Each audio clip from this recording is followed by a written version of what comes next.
So I've been a huge fan of Hamza for years now. He's the YouTuber that got me onto self-improvement and got me onto the path to improving my life. And if you don't know who Hamza is, he's a self-improvement YouTuber. He's probably the biggest self-improvement YouTuber in the space, I'd say, or definitely in recent years anyway.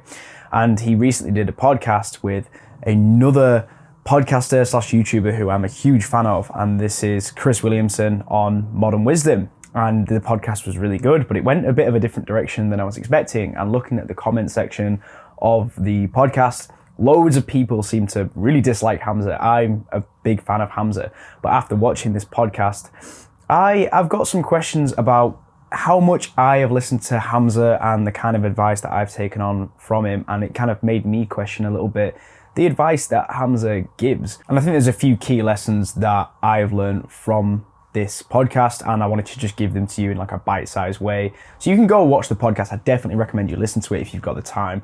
But in this video, it's kind of going to be like a really brief analysis on some like key points and some little bits that I actually like disagree with a little bit that Chris was talking to Hamza about, and then some bits that I also disagree from Hamza as well. So hopefully you can get some value out of this video from someone, me, who has listened to thousands of hours of Hamza and also thousands of hours of Modern Wisdom. So in the podcast, there's a bit where Chris Williamson kind of starts lecturing Hamza and giving him advice. It's not lecturing, he's just like giving him advice on conviction and sort of saying things online, like being a content creator, like how I am, but saying things with conviction and being very dead set on an idea without actually living that or being true to yourself or even questioning it.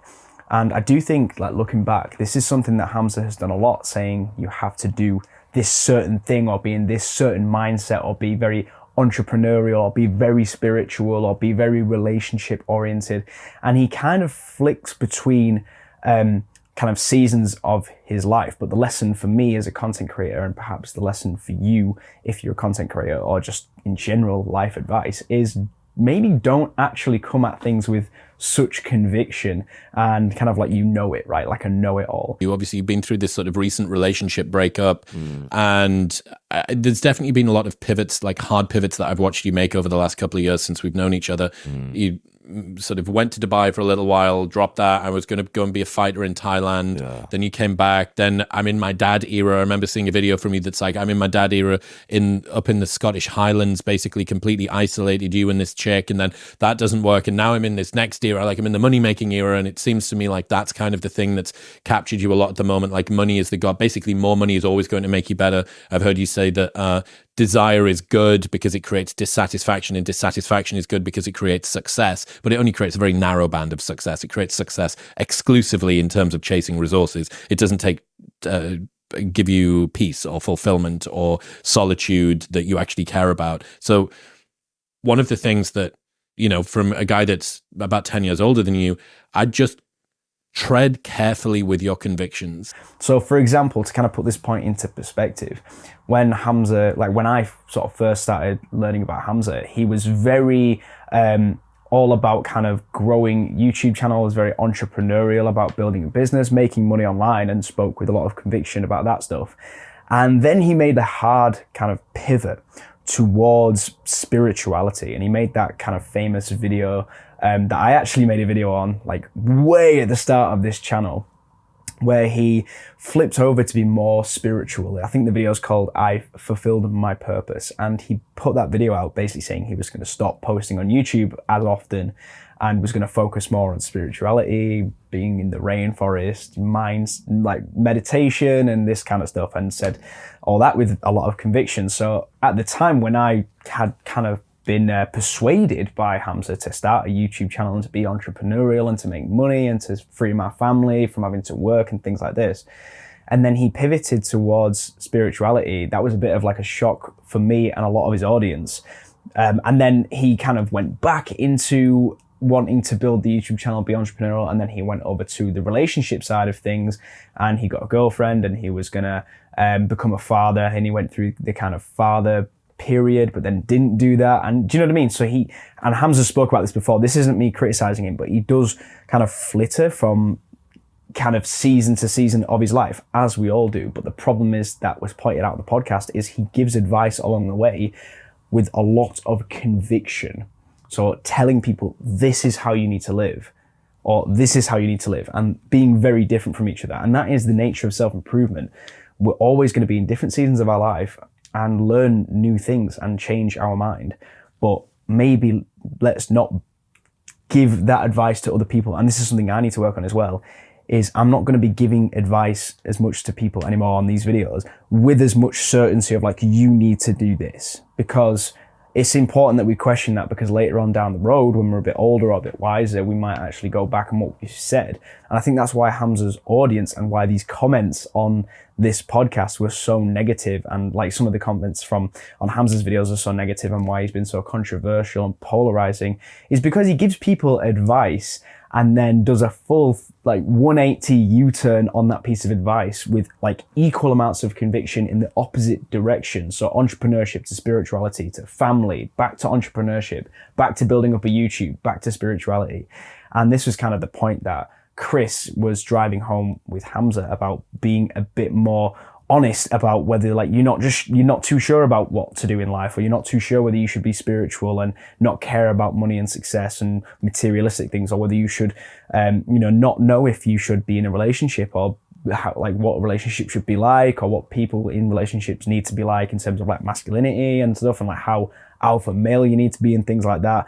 And it was just kind of him giving insight to Hamza on like that, not having as much conviction on those things. And I think that's an important lesson that I took away from that, from my own life, is when I have an idea about something or a technique or a mindset that I think was working for me, just make sure I need to make sure for myself, and this is more for me or for any content creator, is like, make sure that when you're explaining that and teaching other people that, you're like, this is what I think, this is what's working for me right now, but don't say like, no, this is the only way that you can be successful. And one of the most interesting parts of the podcast for me was a section where they start talking about serotonin and dopamine. So if you don't know what that is, serotonin is like the hormone that's released. It's called like the happy hormone, like the joy and the happiness from doing fun things. And then dopamine is like the chasing novelty, chasing new things, and like achievement and motivation.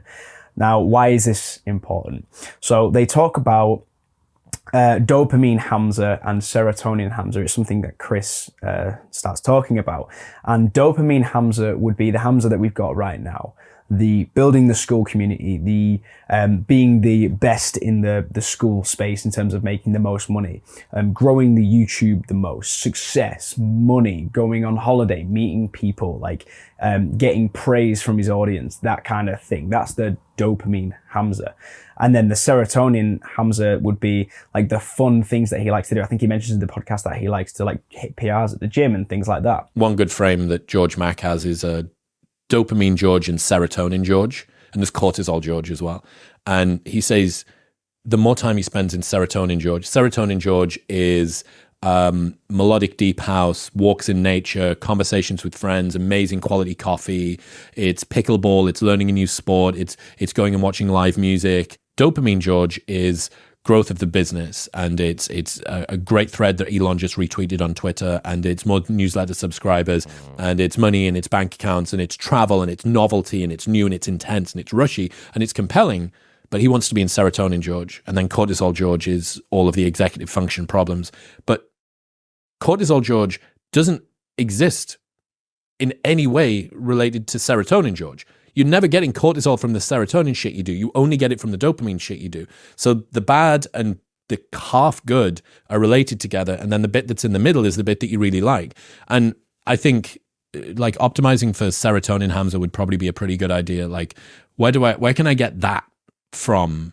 Not the like, oh, this guy sent me a message that said that I really changed his world. And it's like, yeah, that should be serotonin Hamza, but it's fucking not. It's dopamine Hamza. For me, I'm not sure if I like fully agreed with this. And this would be my take on this, if you're going to come at this from a frame of like dopamine you and serotonin you. So what Chris says is dopamine you isn't necessarily a good thing if you constantly are like dopamine version, like chasing dopamine, which I agree with, like to an extent. Like chasing dopamine and chasing wins all the time and constantly being success driven isn't necessarily a good thing, because you can miss out on what like other versions of success, like just happiness and like feeling at peace. But the way the thing I want to come at this at that I think is a little bit different is we've got this podcast with these two very successful guys who are talking about dopamine and serotonin, and how like Chris gets serotonin and that's like more important from like playing pickleball and from like going to the gym and like having a coffee with friends or going out to meals at restaurants. And I think that kind of stuff's important. But how can you be in your fully serotonin kind of state where you're just living life to enjoy it, like going out for meals and being happy and like enjoying life? How can you do that when you have the cortisol you, i.e. the stress you, when you haven't achieved financial freedom like Hamza and Chris? Like, you kind of need to be dopamine you for a period of your life in order to build yourself up to the point where you can start focusing on serotonin you, where you know, like for me, the serotonin me would be playing table tennis, going out for meals, going to the gym. Like, this is all fun stuff, but I can't do it without the cortisol Joe coming in of being stressed about paying for the meal, or about wasting time playing table tennis, or about going to the gym for too long because I need to record videos. Do you know what I mean? So I have like a stress that comes with that. Whereas when you're financially free and you have full time freedom, of course, then you can chase the other areas of success, like relationships, like improving your family life, like, you know, going and improving your skills at pickleball, or like going to find the nicest restaurant to bring your friends and family to, and having a lovely wholesome meal and talking and communication. Like, that's all really nice, and I agree with him. But surely you need to be in the dopamine phase of chasing money and chasing success and chasing resources in order to be able to comfortably be in the serotonin phase. Like, I don't know if I'm the only one who thinks this. Like, maybe you're thinking that, or maybe you're not. Maybe you disagree with me, which is fine. But I do feel like it's important in some sense to be in a dopamine intensive phase. Like, for me, like recording these videos, uploading them, and then getting a decent amount of views on them, like, gives me dopamine. And I know I shouldn't like benchmark myself on views, but if I'm getting dopamine from that and it prompts me to go and continue making videos and to continue trying to build up this YouTube channel, that's going to improve the likelihood that I'm going to be able to become successful. And that's a potent fuel that's going to help drive me towards success. So I don't know if it's necessarily a good analogy to say that you just chasing dopamine is a negative thing, because you need to be rewarded from the work that you do so that you go and do more of that work. Otherwise, if we were just constantly in serotonin mode, then we would just do fun shit all the time, but not actually get anywhere and be successful. Maybe that's just me, but that's the kind of main disagreement that I had with that analogy. Maybe that's not the best advice for guys like you and me, to just think about serotonin. Let's just be in serotonin and have fun, and like, let's just have like joy and just enjoy ourselves. Like, maybe that's not the best mindset. Maybe we need a little bit of dissatisfaction. Maybe we need to be chasing dopamine and like chasing wins. Yeah, I just thought it was a really interesting podcast. It did make me think about whether we should actually take Hamza's advice like from like as a cult perspective. Like, I used to, like, if Hamza says anything on a video, I'm sort of like, yeah, that's it, great, that's exactly what I'm gonna do. Do you know what I mean? I used to always be like that.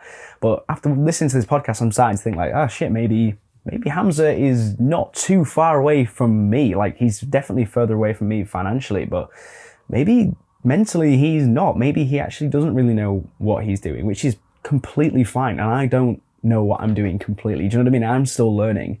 So I just think it's important that people are aware of that, because I mean, you're probably a Hamza fan, I'm a Hamza fan. If you're not, that's fine. But if you're watching this video, you probably are, right? You clicked on it. So I just think it's important that when we're watching Hamza's video, we take it with a grain of salt. Right, man, just a quick one. Hope you got some value out of that video. Hope it helped you some way. And yeah, thank you for watching. See you in the next one. Bye.